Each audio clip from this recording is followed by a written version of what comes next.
गंगा नदी के किनारे स्थित छोटे से गांव में किशोरी नाम की एक लड़की रहती थी।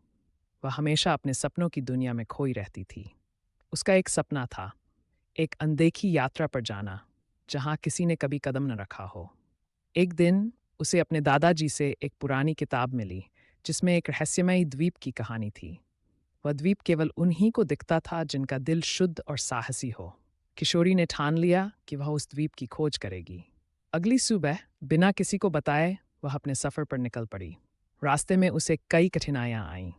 जंगल में घना अंधेरा, तेज बारिश और खतरनाक जानवर, लेकिन किशोरी का साहस अडिग रहा। उसने हर मुश्किल का सामना किया और आगे बढ़ती रही। कई दिन बीत गए और आखिरकार उसने एक उज्जवल प्रकाश देखा। वह प्रकाश उसी रहस्यमयी द्वीप का था। उसकी आंखों में आश्चर्य और खुशी की चमक थी। द्वीप पर पहुंचकर उसने देखा कि वहां के फूल, पेड़ और पक्षी सब कुछ अलग और अद्वितीय थे। वहां की हवा में एक अद्भुत शांति और सुकून था।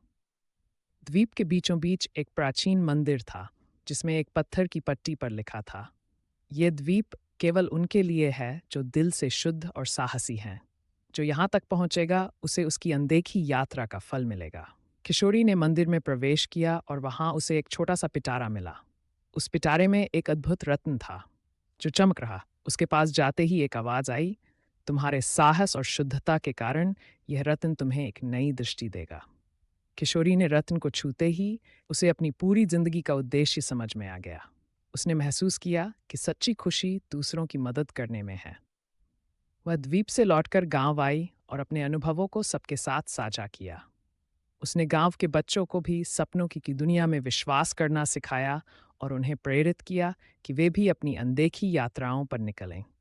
इस प्रकार किशोरी की अनदेखी यात्रा ने उसके जीवन को एक नया उद्देश्य और दिशा दी, और उसके गांव में भी नई ऊर्जा और उम्मीद की किरण फैलाई।